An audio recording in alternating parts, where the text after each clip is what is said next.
नमस्कार। आजको कार्यक्रमबाट म प्रस्तुता सागर डाङ्गीको तपाईँलाई स्वागत छ। श्रोतागण, हरेक हप्ताको बुधबार राति 8:30मा प्रसारण हुँदै आएको कार्यक्रममा साहित्यकार पुण्य प्रसाद परसैज्यूद्वारा रचित कृति यस आइक्यानभित्रका प्रेरक कथाहरूलाई सुन्दै आइरहनु भएको छ। आजको श्रृङ्खलामा पनि यस आइक्यानभित्रका प्रेरक कथाहरूको साथमा उपस्थिति भइसकेको छु। श्रोतागण, योभन्दा अघिल्लो श्रृङ्खलामा वाचन गरिएका अरू साहित्यिक रचनाहरूलाई पनि सुन्न सक्नुहुनेछ। सुनिसकेपछि तपाईँलाई जस्तो लाग्छ त्यस्तै सल्लाह र सुझाव पनि प्रतिक्रियाको रूपमा जनाउन सक्नुहुनेछ।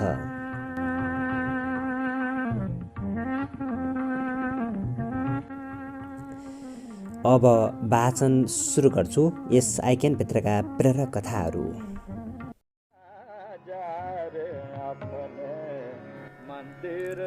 चेन्ज।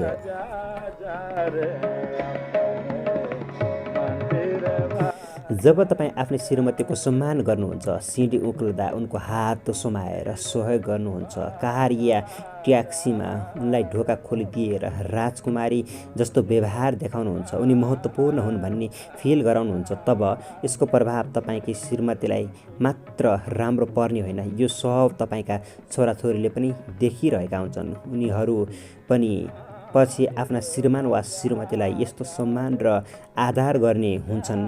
छोरो छ भने उसले नारीको सम्मान गर्ने कला सिक्छ, छोरी हो भने पुरुषलाई हेर्ने दृष्टिकोण बदलिन्छ। अन्जानमै आफ्ना छोराछोरी र समाजमा तपाईँ एउटा इमेज छोड्नुहुन्छ जसले पुरा समाजमा सकारात्मक प्रभाव पारिरहेको हुन्छ। जब तपाईँ आफ्नी श्रीमतीलाई हरदम खुसी र सुखी राख्नुहुन्छ, तब त्यसले तपाईँको पुरा परिवारमा राम्रो वा सकारात्मक प्रभाव पारिरहेको हुन्छ।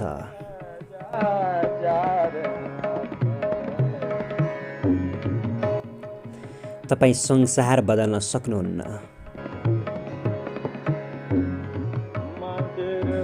12 वर्ष ढुङ्ग्रामा हाले पनि कुकुरको पुच्छर बाङ्गाको बाङ्गै। यो उखान निकै सुनेको हुनुपर्छ तपाईँले। हो, त्यसो भए यहाँ परिवर्तन ल्याउनु छ भन्ने मानिस पनि मनग्गे भेटेको हुनुपर्छ।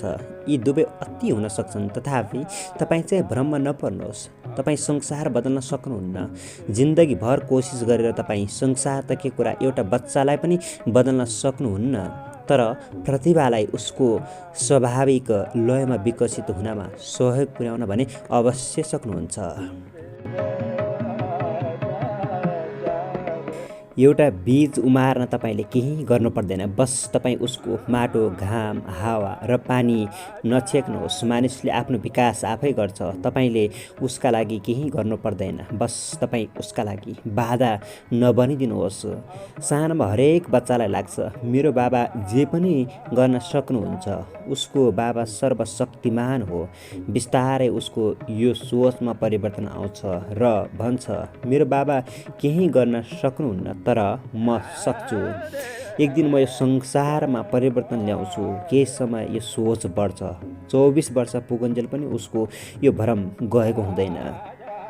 उसलाई लागिरहन्छ म बिना यो संसार चल्न सक्दैन, म बिनाको यो संसारको केही महत्त्व छैन। कतै बिहे, व्रतबन्ध या कुनै पार्टीमा ऊ गएन भने उसलाई लाग्छ त्यहाँ रमाइलो भएन होला। त्यस्तो कार्यक्रममा पुगेकालाई ऊ सोध्ने पनि गर्छ, मलाई फलानाले सोध्यो, अब भन्नेले पनि घोड्डी हाँकिदिन्छ, ए तँलाई त सबले सोध्दै थिए।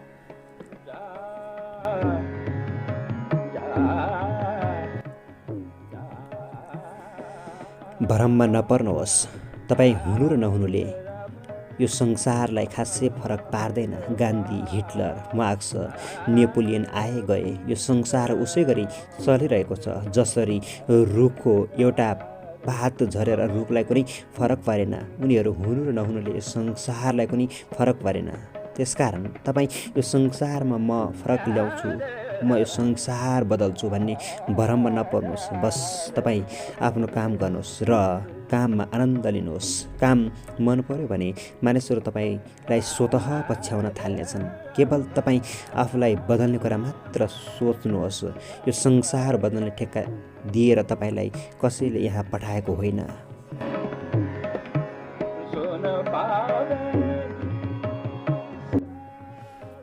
बदमास केटो र सन्यासी। एकजना सन्यासी लामो समयदेखि रुखको फेदमा बसेर एउटा हात आकाशतिर उठाई ध्यान गर्थे। उनको उठेको हात निकै कमजोर भइसकेको थियो। त्यहाँ एउटा बच्चो पनि प्राय आउने गर्थ्यो।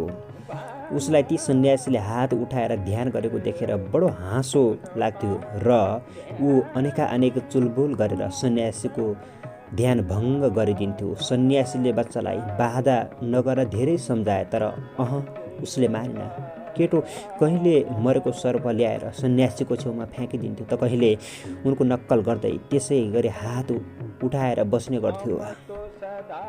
सन्यासीले केटालाई सुधार्ने निकै कोसिस गरे, तर कति गरे पनि केटाको उपद्रव रोकिएन, ऊ सुध्रिएन। अब यस केटालाई म सुधार्न सक्दिनँ, यसलाई मार्नुको विकल्प छैन।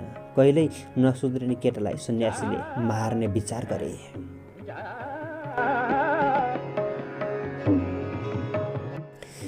मार्ने निश्चय गरेको दिन केटो फेरि आयो, फेरि सन्यासीको नक्कल गर्यो। केटाले पनि आँखा चिम्लेको थियो। जसै सन्यासीले डन्डा उठाएर केटाको टाउकोमा हान्ने लागेका थिए, आकाशवाणी भयो, यो तिमी के गर्न खोजिरहेछौ? यो बदमास केटालाई मैले सुधार्न धेरै कोसिस गरेँ, यसको उपद्रव रोकिएन। त्यसैले अब म सहन्न, यस केटालाई मार्न चाहन्छु। तिमी को हौ यसलाई सुधार्ने? तिमीलाई कसले अधिकार दियो अर्कालाई सुधार्ने? तिमी यति उपद्रव गरेर बसेका छौ, तर पनि म त तिमीलाई सही रहेको छु। तब सन्यासी चकित भए। हो, उपद्रव गरिरहेछन् भनेर अर्कालाई सुधार्न जानु अघि यो सधैँ याद गर्नुहोस्, कतै तपाईँ जे गरिरहनु भएको छ त्यो अर्कालाई उपद्रव त लागिरहेको छैन। न आफू न संसार बदल्नु छ। यहाँ सबैको एउटै समस्या छ, हामी सुधार्न चाहन्छौँ, कोही अर्कालाई, कोही आफूलाई। यहाँ न आफूलाई न संसारलाई बदल्नु छ, बस जस्तो स्वभाव या व्यक्तित्व छ त्यसको उपयोग सकारात्मक कार्यमा गर्नु छ, प्रतिभालाई विकसित हुने अवसर दिनु छ। बच्चाको स्वभावै जिज्ञासु हुन्छ। ऊ हरेक कुरा पढेर या सुनेर होइन, आफैले अनुभव गरेर थाहा पाउन चाहन्छ। बगैँचामा तपाईँ उसलाई लिएर जानुहुन्छ भने उसले पुतली समाएर मार्न सक्छ। यदि त्यसो गर्न सकेन भने उसले फुल त चुडेर च्यात्छै नै। तब तपाईँ उसलाई सुधार्ने चक्करमा परेर पिट्नुहुन्छ भने तपाईँभन्दा मूर्ख अर्को हुने छैन। उसँग ऊर्जा छ। अब ऊर्जा छ भने त्यो कुनै न कुनै बाटो भएर निस्कन त खोज्छ नै, त्यसको सदुपयोग गर्नुहोस्। उसलाई हजारी दिएर फुलमा पानी हाल्ने काम लगाउनुहोस्, ऊ खुसीले राजी हुन्छ।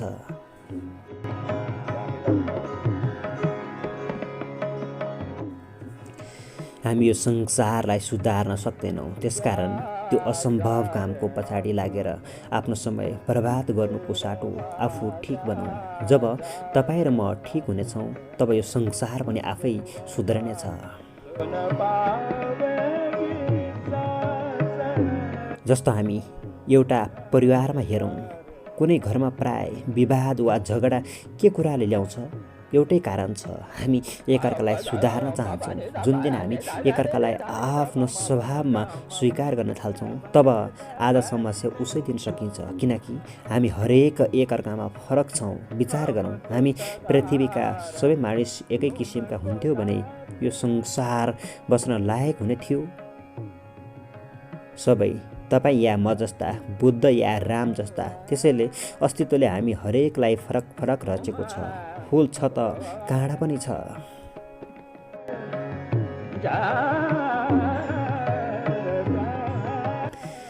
अर्को कुरा हो सम्मान। जब तपाईँ आफ्नो श्रीमतीको सम्मान गर्नुहुन्छ, सिँढी उक्लदा उनको हात समाएर सहयोग गर्नुहुन्छ, कार या ट्याक्सीमा उनलाई ढोका खोलिदिएर राजकुमारी जस्तो व्यवहार देखाउनुहुन्छ, उनी महत्त्वपूर्ण हुन् भन्ने फिल गराउनुहुन्छ, तब यसको प्रभाव तपाईँकी श्रीमतीलाई मात्र राम्रो पर्ने होइन, यो सब तपाईँका छोराछोरीले पनि देखिरहेका हुन्छन्।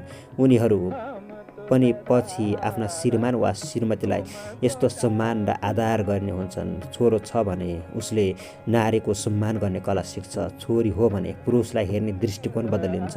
अनजान वा आफ्ना छोराछोरी र समाजमा तपाईँ एउटा इमेज छोड्नुहुन्छ जसले पुरा समाजमा सकारात्मक प्रभाव पारिरहेको हुन्छ। जब तपाईँ आफ्नो श्रीमतीलाई हरदम खुसी र सुखी राख्नुहुन्छ तब त्यसले तपाईँको पुरा परिवारमा राम्रो वा सकारात्मक प्रभाव पारिरहेको हुन्छ।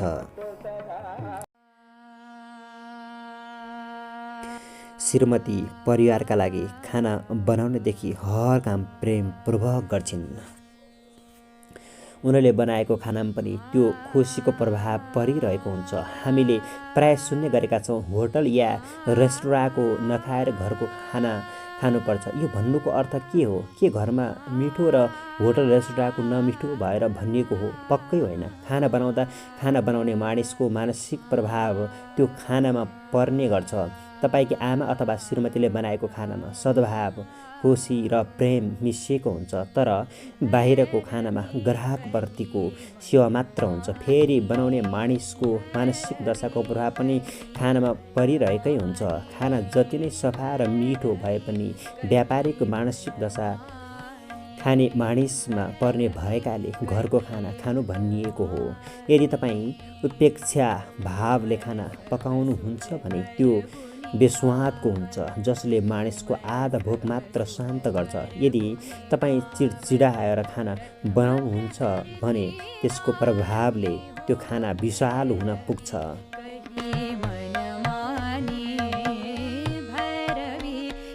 यदि हामीले श्रीमतीलाई खुसी राख्यौँ भने त्यसको पहिलो प्रभाव दैनिक व्यवहारमा त पर्छ नै, त्यसपछि हाम्रो जीवनमा पनि पर्छ। यदि तपाईँ श्रीमतीलाई सधैँ तनाव या क्रोधमा राख्नुहुन्छ भने तपाईँले सधैँ खानासँग टक्सिस लिइरहनु भएको हुन्छ। यसले तपाईँ र बच्चाको मानसिक दशा बिग्रिने गर्छ। भयानक मानसिक दशामा बनाइएको खाना 84 व्यञ्जन भए पनि बिस समान हुन्छ, तर प्रेम र खुसीको भावले बनाएको खाना साधारण भए पनि अमृत तुल्य हुन्छ। तपाईँले कतिपटक विचार पनि गर्नुभएको होला, बाहिर निकै स्तरीय होटलको राम्रो खानाले पनि तपाईँको पेट गडबड भएको। यसको कारण यही हो, खाना बनाउने मानिसको मानसिक अवस्थाको प्रभाव।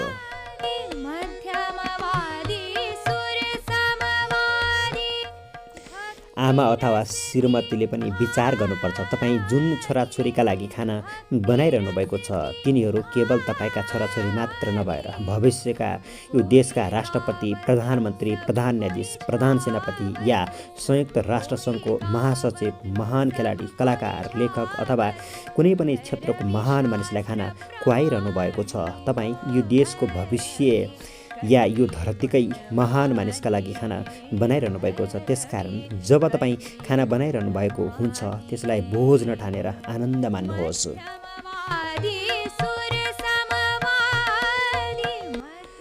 अचेल तपाईँको पतिको काम राम्रोसँग चलिरहेको छैन, यसका कारण तपाईँले बच्चा र आफ्ना पनि कुनै इच्छा वा चाहना पुरा गर्न सकिरहनु भएको छैन भने पनि तपाईँ आफ्नो श्रीमानसँग रूढ व्यवहार नगर्नुहोस्। जस्तो उसले तपाईँको अघिल्लो जन्मदेखिको ऋण खाएको होस्।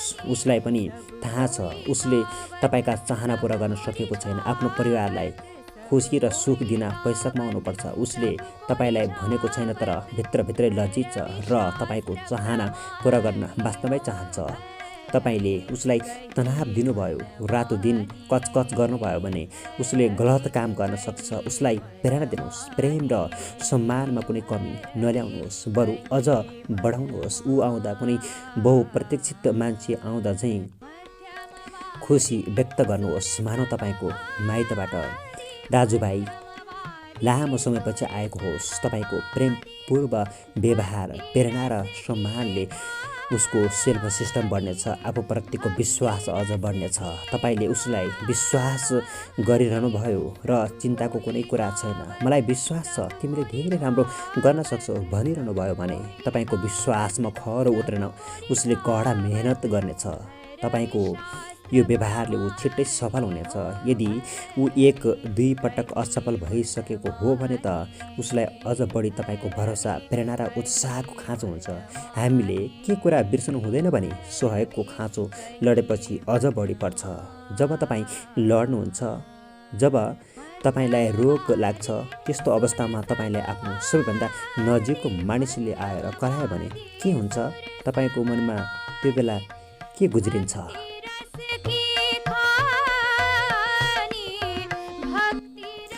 एउटा कुरा सदैव याद गर्नुहोस्, तपाईँ सबल नारी हो, तपाईँ आफै सशक्त हुनुहुन्छ, चाहेको हरेक इच्छा तपाईँ आफै पुरा गर्न पनि सक्नुहुन्छ। लोग्नेको काम ठिक नभइन्जेल तपाईँ आफै पनि केही गरेर देखाउन सक्नुहुन्छ। लोग्नेले कहिले देला भनेर प्रतीक्षा नगरी आफै उसलाई केही दिन सक्ने सामर्थ्यवान हुन सक्नुहुन्छ।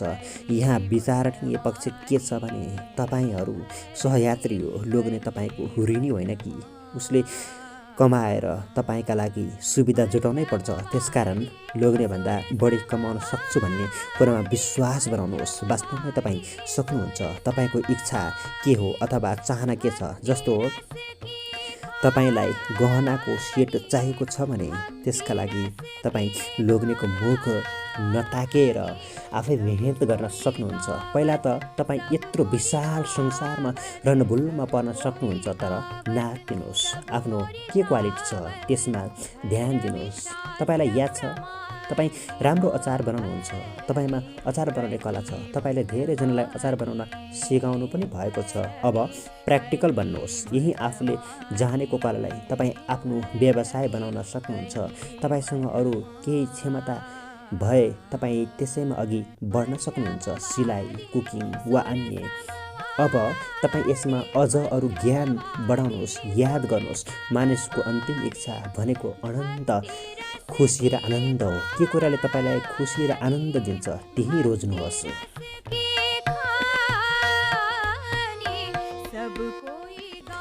एउटा साथीलाई मैले मन्दिरमा भेटेँ। ऊ मन्दिर जाने खालको मानिस होइन। मैले उसलाई सोधेँ, कताबाट? उसले लजाउँदै भने, मन्दिर पुगेर आएको। किन? मैले फेरि सोधेँ। उसले भन्यो, मेरो श्रीमती साह्रै रिसा छे, उसको रिस शान्त गर, उसलाई सुधार भगवान् भनेर माग्न आएको। एकदमै तनाव दिन्छ क्या। मलाई हाँस उठ्यो। यो मजाकले तपाईँलाई हाँसो लागेको हुनुपर्छ। मैले उसलाई भने, तिमी श्रीमतीलाई होइन आफूलाई सुधार। सुधारको खाँचो तिमीमा छ। पहिला तिमी परिवर्तन हौ, बाँकी कुरा आफै ठिक हुन्छ। तिमी अरूलाई बदल्न सक्दैनौ। हो, तपाईँ संसार बदल्न सक्नुहुन्न। तपाईँ आफूलाई बदल्नुहोस् अनि हेर्नुहोस्, संसार आफै बदलिसकेको हुनेछ। तपाईँलाई याद छ, जब तपाईँ हाँस्नुहुन्छ तब तपाईँको अगाडिको मानिस धेरै बेर रिसाएर रहनै सक्दैन। उसले नहाँसी सुखै पाउँदैन। जब तपाईँ आफ्ना लागि जिउमा सेन्ट छर्किनुहुन्छ, त्यसको वासना तपाईँ वरिपरिका सबै मानिसले लिनेछन्। यो संसार तपाईँको छाया हो। तपाईँ बदलिनुहोस्। तपाईँको छाया नबदलिएर धरै छैन।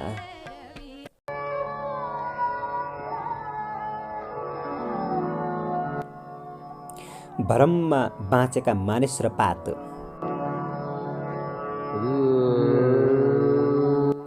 नदीमा ठुलो बाढी आयो। बाढीमा दुईटा पात बगिरहेका थिए। हुन त बाढीले ठुला ठुला रुख नै बगाइरहेको थियो, तर यहाँ प्रसङ्ग हो पातको। तेर्सो परेर बगिरहेको पातले ठान्दै थियो, म कुनै पनि हालतमा यो बाढीलाई रोक्छु। मैले यस नदीको बाढी रोक्नै पर्छ। मैले नरोके कसले रोक्ने? तर ऊ बगिरहेको थियो। कुनै पात मलाई रोक्ने कोसिस गर्दैछ भन्ने कुरा नदीलाई पत्तो थिएन। रोक्ने त कुरा छोडौँ, एउटा पात बगिरहेको कुरा समेत त्यो विशाल नदीलाई थाहा हुने कुरो भएन।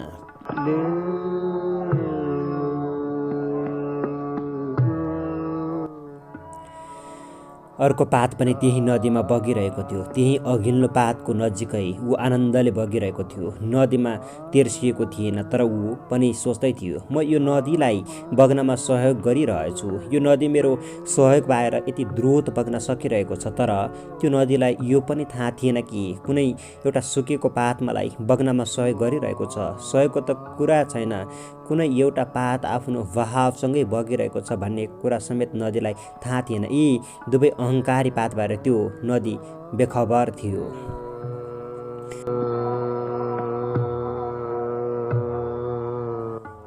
सफलताका लागि अहङ्कार होइन, काममा आनन्द लिनुहोस्। बगिरहनु भएको छ, बग्नुलाई आफ्नो धर्म बनाउनुहोस्। जुन कुरा तपाईँ बदल्न सक्नुहुन्न त्यो कुराले आफूलाई चिन्तित र दुःखी बनाएर नसताउनुहोस्। गर्मी छ, उफ कस्तो गर्मी भन्दै मौसमलाई रातो दिन गाली गरेर समय बर्बाद नगर्नुहोस्। जाडोलाई गाली गरेर दुःखी नबन्नुहोस्। जे छ त्यसलाई स्वीकार्नुहोस् र सोच्नुहोस्, गर्मी छ त्यसैले फ्यान छ, जाडो भएकैले हिटर छ र यी दुवैका लागि एसी पनि छ। यी कुरा जुटाउने बारे सोच्नुहोस्। यी तीनै चिजको अस्तित्व छ।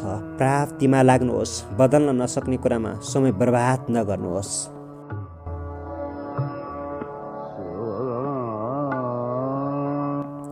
गीताको शक्ति।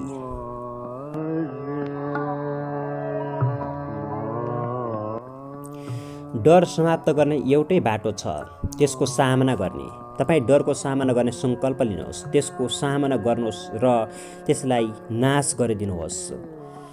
एक बहादुर र एक डरपोक मानिसबीच यही फरक छ कि बहादुर डरको अगाडि गएर उसको सामना गर्छ, डरपोक डरदेखि भाग्छ। यदि तपाईँ भयको सामना गरेर त्यसको डोरी काट्नुहुन्छ भने त्यही भयले तपाईँलाई भावनात्मक र मनोवैज्ञानिक रूपमा आफ्नो इसारामा नाच्न बाध्य बनाउँछ। यदि तपाईँले यो भयलाई धेरै समयसम्म बढिरहन दिनुभयो भने यो तपाईको पुरा सोचमा हावी हुनेछ। तपाईँ डरका अगाडि छाती तानेर उभिनुभयो भने स्वयं डर तपाईँदेखि भाग्छ, जसरी मसायहरूदेखि सिंह भाग्छन्। डरबाट जति भाग्यो उसले त्यति नै लखेर्छ। पुरा गीता भयग्रस्त अर्जुनलाई दिएको शिक्षा हो। उनलाई भाग्नबाट रोक्नमा कृष्णले खर्चेको शक्ति हामी सबैका लागि महत्त्वपूर्ण शिक्षा हो। जसरी राजाहरूको पनि राजा सम्राट हो, त्यसरी नै पुस्तकहरूको सम्राट हो गीता।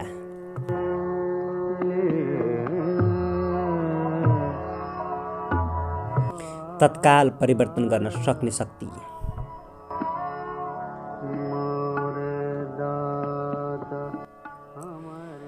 कृष्ण राजनीतिका परम ज्ञाता तथा दर्शनका प्रकाण्ड विद्वान थिए। धार्मिक जगतका पनि उनी नेता एवं प्रवर्तक थिए। यसैले उनले योगीश्वर तथा जगत गुरु, कृष्ण वन्दे जगत गुरुम जस्ता उपाधि पाएका थिए। आफ्नो सर्वतोमुखी प्रतिभा र क्षमताका कारण वास्तवमा उनी युग पुरुष थिए, जो पछि गएर अवतारका रूपमा स्वीकार गरिए।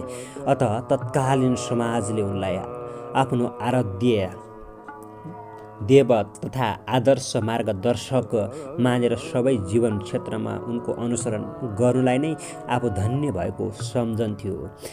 गीताको त्यो अद्भुत कथा एक दृष्टिविहीनको जिज्ञासाबाट सुरु हुन्छ। अर्को कुरा, हरेक जिज्ञासुमा दृष्टिविहीनता हुन्छ।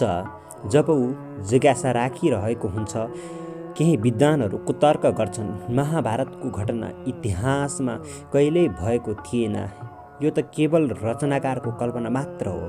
यदि यस्तो हो भने धृतराष्ट्र जस्तो पात्रबाट यसरी जिज्ञासा राख्नु अझ ठुलो मनोवैज्ञानिक सोच हो। वास्तवमा गीतामा विशाल मनोविज्ञान लुकेको छ। दृष्टिविहीनले पनि देख्न र सत्य थाहा पाउन चाहन्छ। यही चाहनाको परिणाम सारा ग्रन्थको सिर्जना हुन्छ।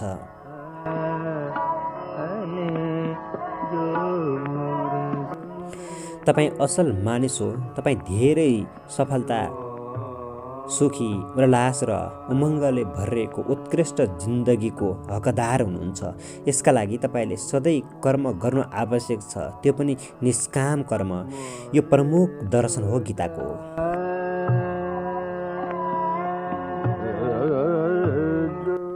म तिनैको मद्दत गर्छु जो आफ्ना मद्दत गर्छन्।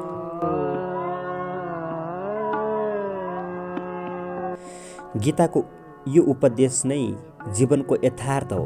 यति मात्र कुरा बुझ्न सकिए कोही पनि जीवनमा असफल हुँदैन। जसरी राजाहरूको पनि राजा सम्राट हो, त्यसरी नै पुस्तकहरूको सम्राट हो गीता। गीताले 3 किसिमका मानिसलाई काम दिन्छ।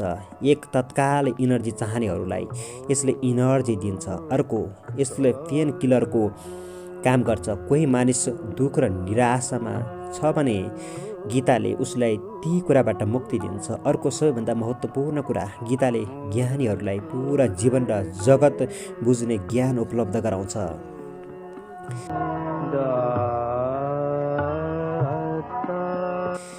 कृष्ण आफ्नो समयमा क्रान्तिकारी व्यक्ति थिए। जब ममा विषादी हाबी हुन्छ तब म एउटा मात्र काम गर्छु, गीता पठन। गीताले यही स्मरण गराउँछ, भयदेखि भाग्नु भिरोता हो र त्यसको सामना डटेर गर्नु वीरता।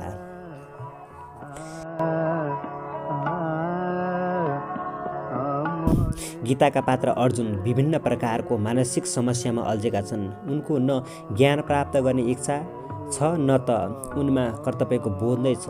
उनी क्षेत्रीय हुन्, युद्ध क्षेत्रमा उभिएका छन्। आतताएको चुनौती उनका अगाडि छ, तर उनी आफ्नो कर्तव्य र कर्मबाट भाग्न चाहन्छन्, बरु झुटो तर्क दिन्छन्। कहिले पाप पुण्यको, कहिले स्वर्ग नर्कको, कहिले सन्यासको, तर न उनमा कर्तव्य बोध छ न गुरुप्रति निष्ठा। गीताले भयवाद र फ्लाइनवादलाई अस्वीकार गर्छ, भन्छ वर्तमानको यथार्थलाई डटेर स्वीकार, सामना गर। गीताको अमूल्य योगदान निष्काम कर्म, गृहस्थ सन्यास, पूर्ण योग हो, जसलाई हिन्दू दर्शनको जग मानिन्छ। मुख्य कुरा, गीताले तपाईँलाई कर्मवीर बन्न सिकाउँछ। निराश भएर कर्मबाट भाग्ने कुरा यसले खारेज गरेको छ। जुन कर्म तिमीले हातमा लिएका छौ त्यो तिमीले गरेकै हुनुपर्छ, गीताले सिकाउँछ। आजको समयमा गीता झनै महत्त्वपूर्ण छ।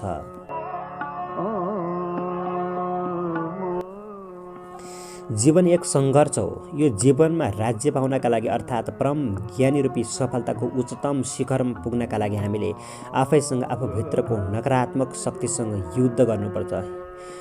यस्ता नकारात्मक शक्ति धृतराष्ट्रका छोरा जति नै हुन्छन्। अर्को एउटा विचारने कुरा, तपाईँले धृतराष्ट्रका छोराका नाममा ध्यान दिनुभयो भने बडो आश्चर्य लाग्ने गरी समानता पाइन्छ। विकर्ण बाहेक सबैको नामका अगाडि दु लागेको छ, अर्थात् उनीहरू सबै नाम जस्तै खराब चरित्रका छन्।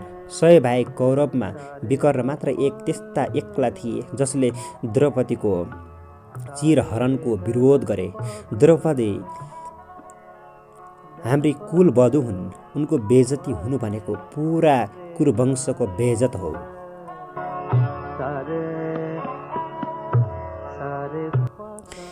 यहाँ एउटा मनोवैज्ञानिक कुरामा विचार गर्नु जरुरी छ। यदि तपाईँको नाम नकारात्मक छ भने त्यसले तपाईँको आत्मा अर्थात् अवचेतनमा नकारात्मक प्रभाव पारिरहेको हुन्छ। जस्तो कोही मानिस आफ्नो नामसँग असफल, अभागी, दुखी, वैरागी, चिन्तित, विरही जस्ता उपनाम राख्ने गर्छन्। यस्ता अधोगतिवाला नामले नजानिदो रूपमा उनीहरूको अवचेतनमा डेरा जमाउँछन् र अवचेतनले आफ्नो नाम जस्तै परिणाम दिनका लागि अग्रसर गराउँछ। तपाईँको मस्तिष्कमा दिनभरि जस्ता शब्दहरू धेरै खेल्न थाल्छन् त्यस्तै तपाईँको जीवन बन्दै जान्छ। जस्तो तपाईँ दिनभरि प्रेम, उत्कृष्टता, सफलता जस्ता शब्दको प्रयोग गर्नुहुन्छ भने यी शब्दले बोक्ने अर्थ जस्तो परिणाम तपाईँको जीवनमा पनि देखिन थाल्छ। एक व्यक्ति मलाई भेट्न मेरो अफिसमा आए। उनको नामको पछाडि दुखी झुन्डिएको थियो। उनले भने, म जे काम गर्छु त्यसले असफलता र दुःख मात्र लिएर आउँछ। म एकदमै दुखी छु। म यो दुःखबाट मुक्ति चाहन्छु। मैले उनलाई भने, मुक्ति कसरी पाउनुहुन्छ? खै, जबकि दुःख तपाईँ आफै बोकेर हिँडिरहनु भएको छ। दुःख बोक्ने तपाईँको रहर छ भने मैले चाहेर के हुन्छ? उनी चकित भए। सायद मेरो कुरा बुझिरहेका थिएनन्। मैले स्पष्ट पार्दै फेरि भने, तपाईँले आफ्नो नामले दुखी राख्नु भएको छ। दुःख सधैँ बोकेर हिँड्नुहुन्छ त कसरी सुख मिल्छ? सुख र दुःख एकै ठाउँमा कसरी रहन सक्छ? कुन लिने हो पहिला छनौट गर्नुहोस्। उनी अझै पनि अलमलमा थिए। मैले फेरि प्रश्नाएँ, पहिला तपाईँ आफ्नो नामबाट दुःख हटाउनुहोस्, तब मात्र सुख तपाईँ कहाँ आउनेछ। भाँडो खाली नै छैन भने कुनै कुरा कसरी राख्ने? उनले भने, नाम त्यो त एउटा शब्द न हो, त्यसले के फरक पर्छ? त्यो नामको ठाउँमा अर्को शब्द राखेर के फरक पर्छ? हो, कसैको नाम भीम हुँदैमा ऊ भीमसेन हुने होइन। तर उनलाई यो नकारात्मकताको मनोविज्ञान बुझाउन जरुरी थियो, जुन गीताले बुझाउँछ। उनलाई मैले गीता पढ्ने सल्लाह दिएँ। गीताले सिकाउने अर्को शिक्षा हो डरबाट मुक्ति।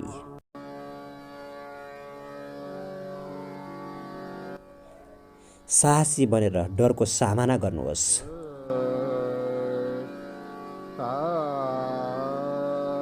अभिनेता ग्लेन फोर्डले एकपटक भनेका थिए, यदि तपाईँ आफूलाई डर लाग्ने कुराको सामना गर्नुहुन्न भने फेरि तपाईँको जिन्दगी त्यो भएको नियन्त्रणमा आउँछ। यो लगभग त्यस्तै हो, मानव भय कठपुतलीको मालिक हो र तपाईँ कठपुतली। यदि तपाईँ भयको सामना गरेर त्यसको डोरी काट्नुहुन्न भने त्यही भयले तपाईँलाई भावनात्मक र मनोवैज्ञानिक रूपमा आफ्नो इसारामा नाच्न बाध्य बनाउँछ। यदि तपाईँले यो भयलाई धेरै समयसम्म बढिरहन दिनुभयो भने यो तपाईँको पुरा सोचमा हावी हुनेछ।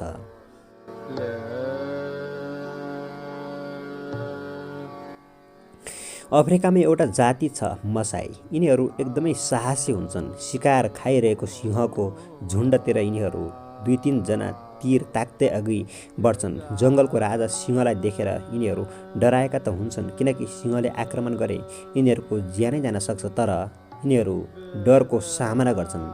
म एउटा डकुमेन्ट्री हेरिरहेको थिएँ। यिनीहरूको साहसले डरलाई जित्छ।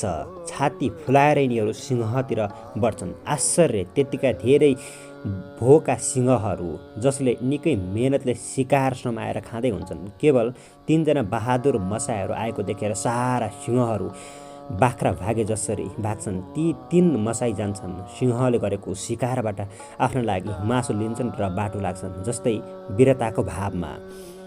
यो सब देख्दा स्पष्ट हुन्छ, यदि मान्छेले साहसी बनेर डरको सामना गर्यो भने उसले सिंहको बथान पनि भगाउन सक्छ।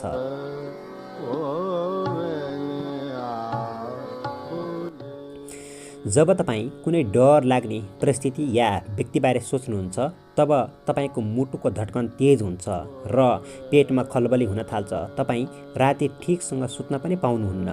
तपाईँको स्वास्थ्य, खुसी, नाता सम्बन्ध र साथीहरूसँगको व्यवहारमा पनि यो भएको अवसर देखिन थाल्छ। केही समयपछि तपाईँ डराउने खालको यो परिस्थितिबारे कति धेरै सोच्न थाल्नुहुनेछ भने तपाईँ कुनै कुरा सोच्नै सक्नुहुन्न। यसरी त जिउनै गाह्रो हुन्छ।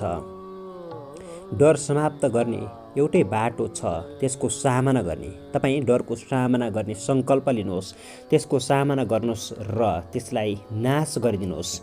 बहादुर र डरपोक मानिसबीच यही फरक छ। बहादुर डरको अगाडि गएर उसको सामना गर्छ, डरपोक डरदेखि भाग्छ। यदि तपाईँ डरका अगाडि छाती तानेर उभिनुभयो भने स्वयं डर तपाईँदेखि भाग्छ, जसरी मसाईहरूदेखि सिंह भाग्छन्। डरबाट जति भाग्यो उसले त्यति नै लखेट्छ। पुरा गीता भयग्रस्त अर्जुनलाई दिएको शिक्षा हो।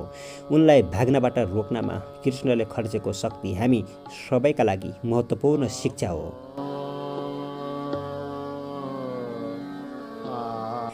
कामले कोही सानो ठुलो हुँदैन।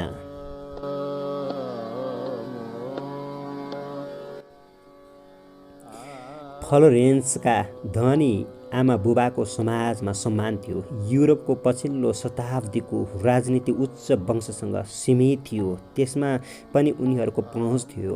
उनीहरूको विचारमा फ्लोरेन्स नर्स बनेमा आफ्नो इज्जत माटोमा मिल्नेछ, अनि कसरी उनीहरूले फ्लोरेन्सलाई आफ्नो मनोमानी गर्न दिन्थे। उनको ध्यान अन्त लगाउन परिवारले उनलाई साथीसँग विदेश यात्रामा पठायो। त्यस समयमा नर्सिङ अति निम्न वर्गका गरिबीहरूले मात्र गर्ने अप्रतिष्ठित पेसा थियो, तर फ्लोरेन्सले अँगालिन्। उनको परिवारले विरोध जनाउँदै पारिवारिक सुविधाबाटै वञ्चित गर्यो, तर उनले मानिसको सेवामा पुरा हृदय र शरीर लगाइन्। आज उनी विश्वमा ध्रुव तारा झैँ चम्किली छन् र नर्सिङ पेसाले उच्च सम्मान पाएको छ।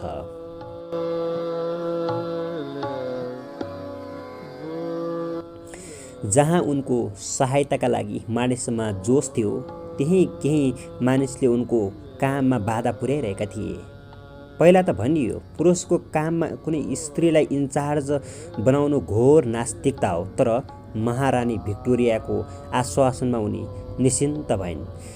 सेनामा अफिसर पनि उनको काममा सहयोग गर्दैन थिए। उनीहरूको काम गर्ने तरिका पनि ढिलो र सुस्त थियो। बिरामीको ज्यान जोखिममा भएको बेला ढिलो गर्नु हुँदैन भन्ने फ्लोरेन्सको सिद्धान्त थियो।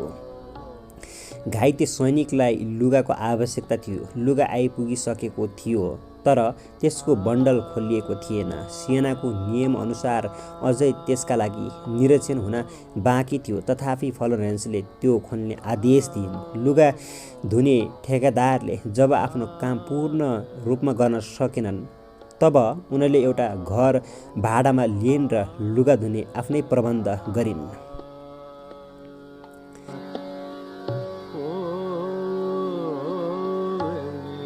उनी आफ्ना कर्मचारीको अनुशासनमा पुरा ध्यान दिन्थिन्। जसले अनुशासन तोड्थ्यो उसलाई इङ्ल्यान्ड फिर्ता पठाउँथिन् र त्यसको बदलामा इङ्ल्यान्डबाटै नयाँ कर्मचारी आउँथे। ती कर्मचारीको प्रशिक्षणको प्रबन्ध इङ्ल्यान्डमा गरिसकिएको हुन्थ्यो। बिरामीको देखभालसँग सम्बन्धित हरेक विभाग उनले आफ्नो प्रबन्धमा लिइसकेकी थिइन्। अफिसरको सहयोगको अभावमा उनी एक दिनमा 20 घण्टासम्म काम गर्न तयार रहन्थिन्। खाना पकाउनेदेखि लिएर बिरामीको हेरचाह गर्ने बढार्ने सबै काम उनले गर्नुपर्थ्यो। जब उनले त्यहाँको प्रबन्ध सम्हालिन् मृत्युको सङ्ख्या घट्दै गयो। पहिला 42% बिरामी मर्थे, त्यो सङ्ख्या घटेर 2%मा झर्यो। सायद दिनमा उनले जति नै काम गर्न परोस् उनको नियम थियो। उनी राति सुत्नु अगाडि एकपटक बिरामीलाई हेरेर आउँथिन्। कालो लुगा लगाएर बाक्लो कपाल सेतो टोपीले ढाकेकी अग्लो पातलो आकृतिकी फ्लोरेन्स हातमा बत्ती बोकेर सारा अस्पताल घुम्ने गर्थिन् र घाउ दुखेर कराइरहेका बिरामीलाई सान्त्वना दिन्थिन्। त्यो आकृति देखेर निराशहरूलाई आशाको सन्देश मिल्थ्यो र मृत्युसँग लड्दै गरेका घाइतेहरू जीवनको ज्योति देख्थे। मानिसले उनलाई बत्ती लिएकी केटी अर्थात् लेडी विथ द ल्याम्प भन्न सुरु गरे।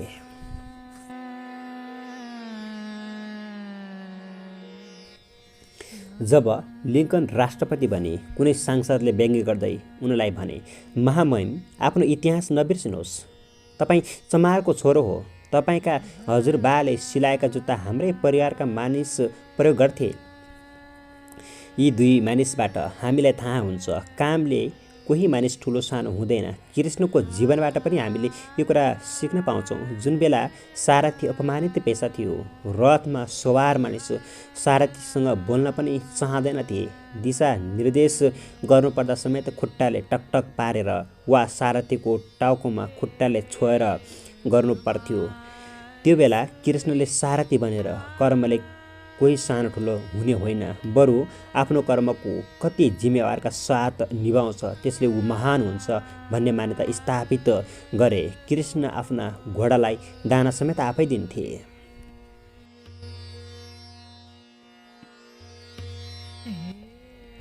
कर्मको फल। यो ब्रह्माण्डको महानतम खोजीमध्ये एक हो। कर्म गर, फलको आशा नगर।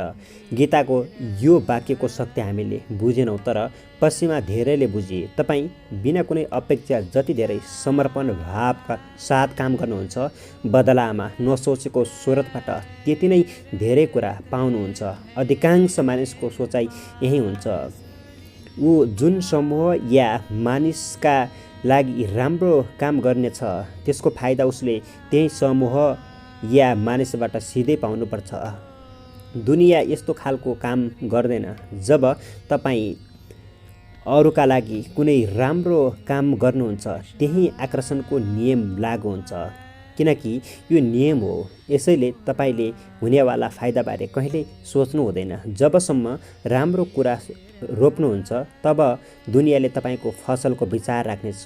तपाईँका लागि राम्रो कुरा नै नसोचेको स्रोतबाटै आउनेछ। बिल्कुल नसोचिएको समयमा निष्काम कर्म नयाँ बाटो खोल्ने कुञ्जी हो। धर्मशास्त्रद्वारा अनुमोदित सानो शब्द निष्काम।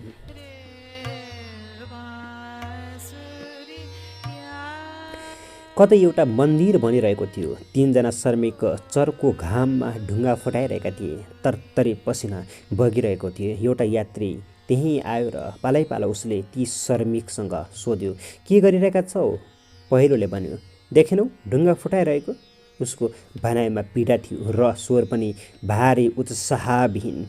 ऊ एकदमै चिडचिडाहा थियो, घनीभूत उदासी।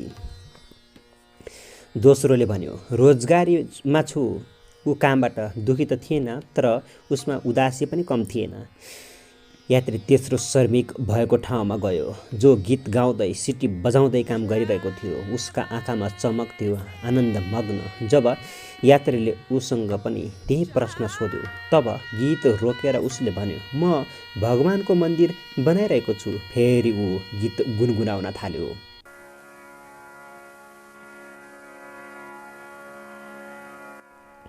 पहिलो, त्यही कर्ममा उदासी आक्रामक छ। बडो बेमनले ढुङ्गा फुटाइरहेको छ, बाध्यताले फुटाइरहेको छौ। यो कामबाट ऊ निकै पीडित छ, तर बाध्य। दोस्रो मजदुर पनि त्यो कामबाट उदास छ, बाध्यतामा ऊ पनि छ, तर कसैले थोपरेको होइन, आफैले रोजेको छ। रोजगारी गर्नै पर्ने छ, बच्चा पत्नी बाबुआमा पाल्नु छ, कर्तव्य पुरा गर्नु छ। तेस्रोले गीत रोकेर मन्दिर बनाइरहेको कुरा गर्यो। ऊ पनि ढुङ्गा फटाइरहेको छ, तर भनिरहेको छ, मन्दिर बनाउँदैछु। बाहिरी तथ्यमा कुनै भेद छैन, एउटै काम छ, मेहनत बराबरी गरिरहेछन्, घाम सम्मान छ। तिनैजना पसिना बगाइरहेका छन्, तर पहिलो अत्यन्त दुखी र उदास छ, दोस्रो अनाक्रम रूपमा दुखी र उदास छ, तेस्रो प्रफुल्लित छ। ऊ ढुङ्गा फुटाइरहेको छैन, मन्दिर बनाइरहेको छ। उसको कृत्य कुनै विराट कृत्यसँग जोडिएको छ। ऊ कुनै सानो काम गरिरहेको छैन, मन्दिर बनाइरहेको छ, अर्थात् सार्थक काम गरिरहेको छ। काम नगरी बस्नुमा मजा छ जस्तो लाग्छ, तर कदाचित होइन। त्यहाँ फेरि अर्को उदासी सुरु हुन्छ। हामी सानो अपेक्षाका कारण जे गरिरहेछौँ त्यो यति सानो देखिन्छ। जीवनमा सुखका लागि केवल दुईटा बाटा छन्, प्रेम र काममा आनन्द। हरेक मानवीय सम्बन्ध प्रेमले बनाउने र काममा आनन्द लिने। दुवै मानिस खुसी हुन्छन्। काममा आनन्दित रहने कला सिक्नुभयो भने जुन काम आज तपाईँ गरिरहनु भएको छ त्यही कामबाट अरबपति बन्न सक्नुहुन्छ। मैले कति फोहोर उठाउने मानिस मल्टिमिलियनर बनेको कथा पढेको छु। ती मानिसको कथाले बताउँछ जुन समय कयौँ मानिसहरू नराम्रो काम भनेर फोहोर उठाउनलाई खराब भनिरहेका थिए, त्यो बेला एउटा मानिसले त्यसैमा आनन्द देख्यो, त्यही कामलाई उत्तम तरिकाले गर्यो र मल्टिमिलियनियर बन्यो। हामीले कहिल्यै बिर्सनु हुँदैन, हरेक कामको भविष्य हुन्छ र हरेक कामको अगाडि खुला ढोका हुन्छ। त्यो विशाल हाइवेमा निस्किन्छ।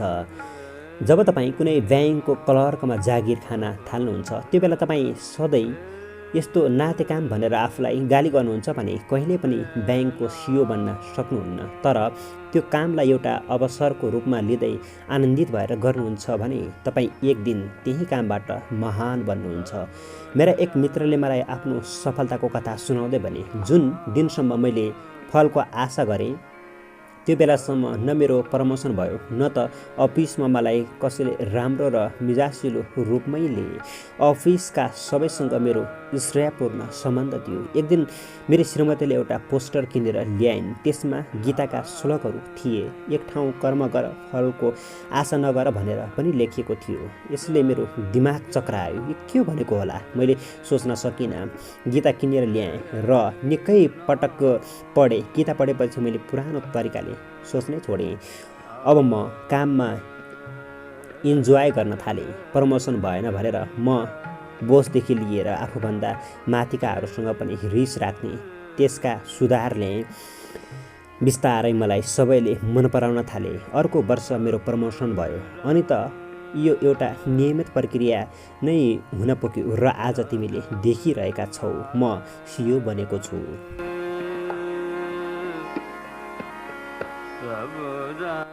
संसारमा त्यस्तो कुनै काम छैन जसमा प्रगति हुन नसकोस् र संसारका त्यस्तो कुनै व्यापार छैन जसलाई बढाउन नसकियोस्। बस त्यस कामप्रति तपाईँको मनमा सकारात्मक दृष्टिकोण हुनु आवश्यक छ। यदि तपाईँ आफ्नो काम मन पराउनुहुन्छ भने तपाईँलाई तनाव हुँदैन।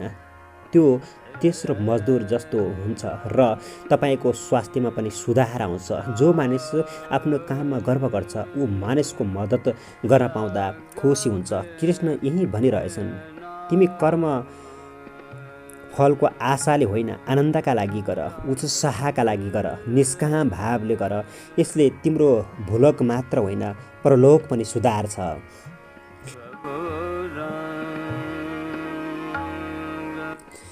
कृष्ण इतिहासमा त्यसै अमर भएका हुन् भन्ने कोही भ्रममा पर्न सक्छ। कृष्णको अर्को खुबी थियो, उनी धेरै राम्रो श्रोता थिए। गीता जन्मेको पनि उनको प्रश्न राम्रोसँग सुन्ने क्षमताका कारण। कृष्ण त्यो बेलामा किसानका नेता थिए। उनी गरिब किसान मात्र होइन, राजा महाराजाका पनि साथी हुनुको कारण हो।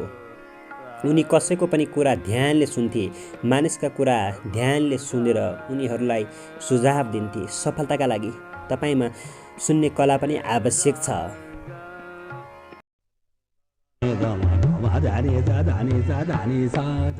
कर्म गर, फलको चिन्ता नगर।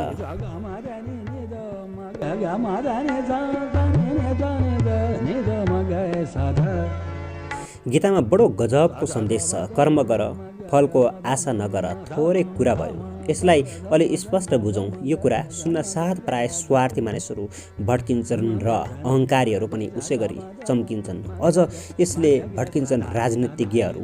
सिधै भन्छन्, कसैले पनि जोगी बन्नका लागि राजनीति गरेको हुँदैन। राजनीति भनेको फल अर्थात् सत्ताका लागि गरिएको हो। यो पदार्थवादी युगमा कसैले कर्म गर, फलको आशा नगर भन्यो भने सुन्नेलाई पनि रिस उठेर आउँछ। परिश्रमिकको आशा नराखी दिनभरि हल जोत्ने कुरा कसैले तपाईँसँग गर्यो भने तपाईँलाई त्यसको गाला चट्काउन मन लाग्छ कि लाग्दैन? पुरा जीवन राजनीति गर्नुहोस् तर कुनै पदको आशा नगर्नुहोस्। कसैलाई हजम नहुने यो कुरा स्वयं कृष्ण किन गरिरहेछन्?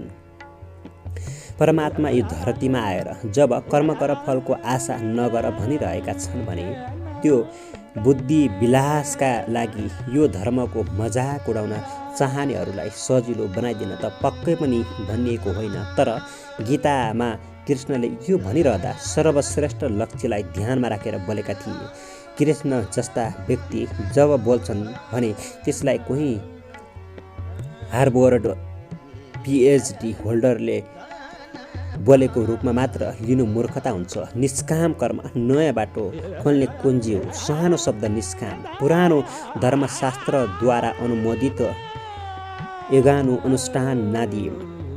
कर्म सुकाम हुनका कारण स्वर्गादिक रूपमा केवल अनन्तीय सुख नै प्रदान गर्न सक्थे, तर मोक्ष होइन। यस विपरीत गीताले पहिलो पटक सम्बोध घोषित गरेको छ। निष्काम कर्म अनिवार्य मोक्ष दिने खालको छ।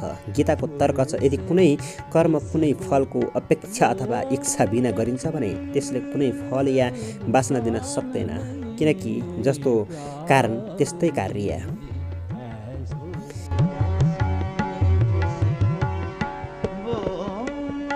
जब वासना उत्पन्न हुन छोड्छ तब त्यसलाई तृप्त गर्नका लागि नयाँ जन्म लिने प्रश्नै उठ्दैन। नयाँ जन्म नलिनुको अर्थ हो मोक्ष प्राप्ति। यस प्रकार विश्व वासनाको अनवरत प्रबल प्रहारबाट बचेर मुक्तिरूपी अनन्त शान्ति प्राप्तिका लागि निष्काम कर्मको अमोघ अस्त्र गीताद्वारा मानिसप्रतिको अनुपम र अपूर्व देन हो। तर यो कुरा मेरो रियालिस्टिक चावार्कवादीलाई बुझाउन अलि बल गर्नुपर्ने हुन्छ। जब तपाईँ कुनै काम गर्नुहुन्छ अर्थात् तपाईँले ध्यान खेती गर्नुभयो, पुरा मेहनतका साथ काम गर्नुभयो, बिउ पनि राम्रो थियो, मलजल पनि ठिकसँग गर्नुभयो, झारपात उखेल्नुभयो, जनावरबाट पनि सुरक्षा दिनुभयो, धान राम्ररी फल्यो पनि तपाईँले आफ्नो कर्तव्य पुरा गर्नुभयो। के यति भएर पनि फलमा तपाईँको नियन्त्रण छ? छैन। पाकिसकेको धान भोलि काट्छु भन्दा भन्दै 81 आँधी आएर सोथर हुन सक्छ। धानमा तपाईँको अधिकार थियो, फल तपाईँले पाउनु पनि पर्थ्यो, तर त्यसमा तपाईँको नियन्त्रण थिएन। जस्तो तपाईँ राम्रो चालक हुनुहुन्छ, मादक पदार्थ सेवन गरेर गाडी चलाउनु पनि हुन्न। के यसो भन्दैमा तपाईँ कहिल्यै दुर्घटनामा पर्नुहुन्न भन्ने कुनै ग्यारेन्टी छ? अरू कुनै पनि कारण बन्न सक्छ तपाईँको दुर्घटनाको।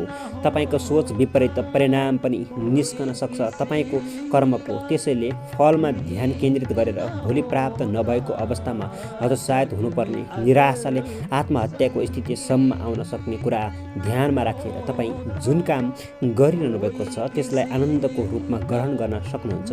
यसका लागि पहिला त तपाईँ त्यही काम गर्नुहोस् जसबाट वास्तवमै तपाईँको पुलकित हुन्छ, आनन्दित हुन्छ। फलको प्राप्तिको समयमा जुन आनन्द आउने कल्पना तपाईँले गर्नुभएको छ, प्रत्येक दिन त्यो काम गर्दा तपाईँलाई आनन्द मिलोस्। मन्दिर बनाउने तेस्रो मजदुरले झैँ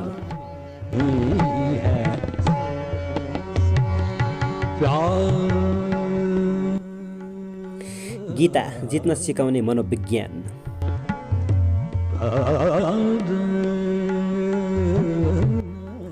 तपाईँ कुनै काम गर्दै हुनुहुन्छ तर त्यो काम तपाईँ श्रापित भएका कारण गर्नु परे झैँ गर्नुहुन्छ। त्यो कामसँग सम्बन्धित हर कोही प्रति नकारात्मक हुँदै सबैलाई गाली गर्दै गर्नुहुन्छ भने तपाईँको जीवन नरक बन्छ। तपाईँ काम गर्नुहुन्छ अनि त्यही कामलाई गाली गर्नुहुन्छ।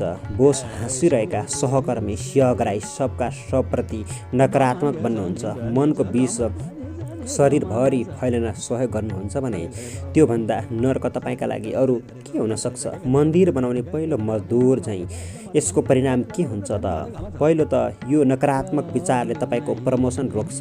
तपाईँको सहकर्मी जो तपाईँसँग अयोग्य हुँदाहुँदै पनि बढुवा हुन सक्छ। अर्को कुरा, तपाईँ जस्तो नकारात्मक विचार राख्ने कर्मचारी भएको अफिस या उद्योगको कहिल्यै प्रगति हुँदैन। यदि त्यो तपाईँको आफ्नै व्यवसाय हो भने पनि यही नियम लागू हुन्छ। त्यसकारण कुनै पनि व्यवसायले कामदार राख्दा उसको एटिट्युडमा ध्यान पुर्याउनु सबैभन्दा अहम प्रश्न हो। पुरा गीता एउटा मनोविज्ञान हो। यसमा लेखिएका एक शब्द खास प्रयोजनका लागि भनिएको हो। हर अक्षर भनिनुको उद्देश्य छ, कारण छ। गीतामा एक अक्षर एक कमा पनि प्रयोजनहीन छैन। निष्काम कर्म खासमा इन्लाइटमेन्टलको अन्तिम लक्ष्यलाई ध्यानमा राखेर भनिएको हो। तर आजको र त्यस बेलाको भौतिक संसारको सर्वोत्तम सफलता प्राप्त गर्न चाहनेहरूका लागि पनि उत्तिकै सशक्त हुने किसिमले भनिएको हो। किनकि कृष्ण यो सर्वोच्च भौतिक सफलताको आकाङ्क्षी हुन्, तर त्यो वैराग्यको स्थितिमा पुगेको जो अब मोक्षको बारेमा समेत सोच्न थालेको छ। अर्जुन उसैका लागि भनिरहेका छन्।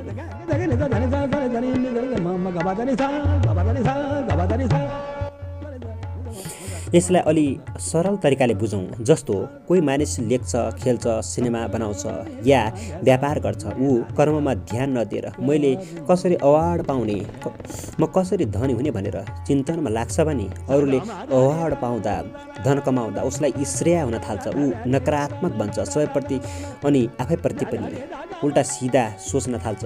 क्रिकेट खेल्न आएको छ, राम्रो खेल्छ पनि, तर उसलाई परिवारका सदस्यले पैसा कमाउन भनेका छन्। उसका साथीले पैसा कमाइरहेका पनि छन्। कोही विदेश गएर पढिरहेका छन्। उसलाई बलिङ गर्दा मजा आउन छोड्छ। प्र्याक्टिस कम गर्छ। दैनिक 5-6 घन्टाको अभ्यास गर्ने मानिस पढाइ बिग्रियो भनेर कलेज पनि नियमित गर्छ अनि पैसा कमाउनु पनि पर्छ भनेर केही घन्टा जब पनि सुरु गर्छ। अभ्यास गर्न त अब उसलाई अल्छी लाग्छ नै, किनकि उसलाई फलको आशा छ। केही समयपछि के हुन्छ, उसले पूर्णतः अभ्यास छोडिदिन्छ। अर्को एउटा मानिसलाई सिनेमामा रुचि छ। उसलाई सिनेमामा काम गर्न भित्रैदेखि आनन्द लाग्छ। ऊ सिनेमा मेकिङ पढ्न थाल्छ। उसलाई घर परिवारका सबैले यो कस्तो विषय पढेको भनेर कराउँछन्, किनकि उनीहरू उसलाई डाक्टर बनाउन चाहन्छन्। तर ऊ कसैको कुरा सुन्दैन, घर छोडेर जान्छ। अब बाँच्नका लागि उसले केही त गर्नुपर्छ, तर ऊ अन्त काम गर्न चाहँदैन। जे जस्तो भए पनि काम त्यही क्षेत्रमा गर्न चाहन्छ। उसले काम पाउँछ स्पट भएको। ऊ सबैलाई चिया पुर्याउँछ, तर उसलाई यो काममा पनि आनन्द आउँछ, किनकि यो उसको हृदयले चाहेको काम हो।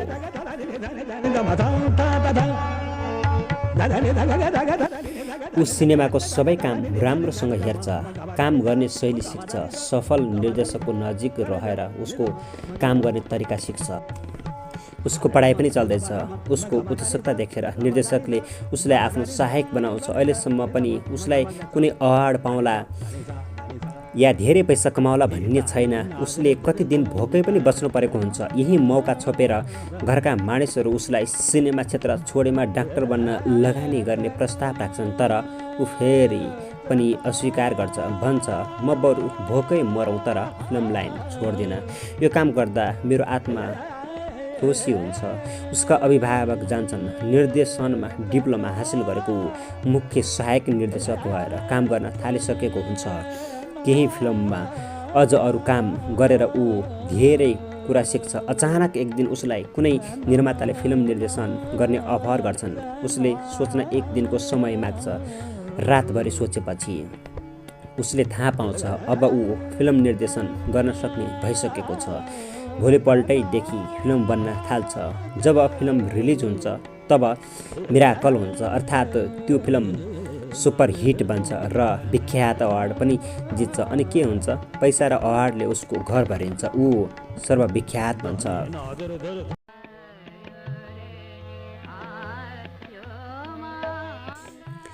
यी दुई कथाबाट तपाईँले धेरै कुरा बुझिसकेको हुनुपर्छ भने पहिलो कथाबाट फलको आशा गरिएको थियो, दोस्रो कथाबाट फलबारे सोचिएको पनि थिएन, केवल कामबाट आनन्द लिएको थियो।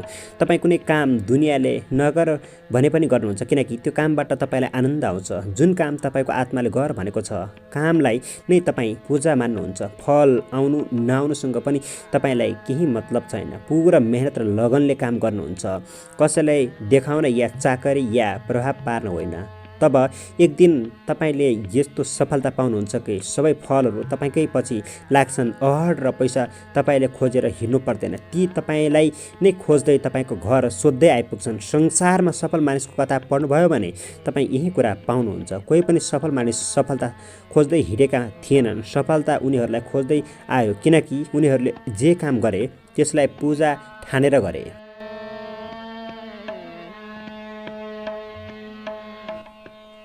त्यसकारण फलको पछि दौडिनुको साटो कामबाट आनन्द लिन थाल्नुहोस्। फल तपाईँले भाग भने पनि आउने नै छ। जब कुनै रुखबाट फल लाग्छ पाकेपछि त त्यो खस्ने नै छ। काममा आनन्दित हुने कला जानेको छ भने तपाईँ हरेक दिनको कामबाट आनन्दित हुनुहुनेछ।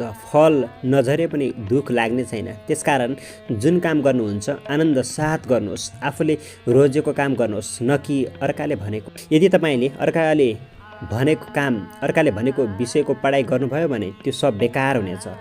न त्यो तपाईँको जीवनमा सुखी बनाउनमा काम लाग्छ, न त तपाईँलाई खुसी नै दिन्छ। मलाई हेर्नुहोस् न, मैले मेरा बुबाको मन राख्न कानुन पढेँ, तर मलाई त्यो जीवनमा कतै पनि काम लागेन।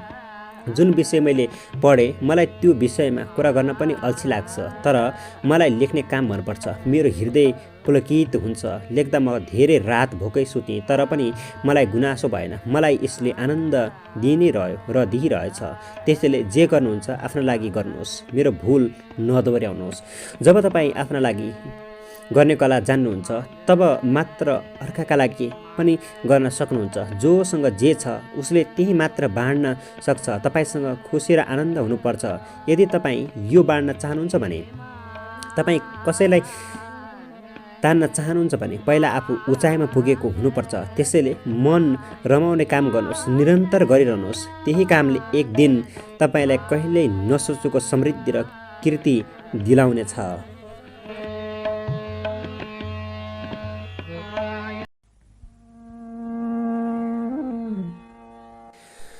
श्रोतागण, आजको श्रृङ्खलामा पनि साहित्यकार पुण्यप्रसाद प्रसाईज्यूद्वारा रचित कृति यस आइकेनभित्रका प्रेरक कथाहरूलाई वाचन गरेर सुनाए। आजको श्रृङ्खलामा वाचन गरिएका यस आइकेनभित्रका प्रेरक कथाहरू तपाईँलाई कस्तो लाग्यो? कृपया जस्तो लाग्यो त्यस्तै सल्लाह र सुझाव पनि प्रदान गर्न सक्नुहुनेछ। हस् त, आजको श्रृङ्खलामा यतिन्जेलसम्म सुनेर साथ दिनुभएकोमा हार्दिक धन्यवाद। अब अर्को श्रृङ्खलामा यस आइकेनभित्रका प्रेरक कथाहरूको साथमा उपस्थिति हुने नै छु। तबसम्मका लागि आजको श्रृङ्खलाबाट म प्रस्तोता सागर डङ्गी बिदा हुन्छु। नमस्कार, शुभ पल, शुभ क्षण।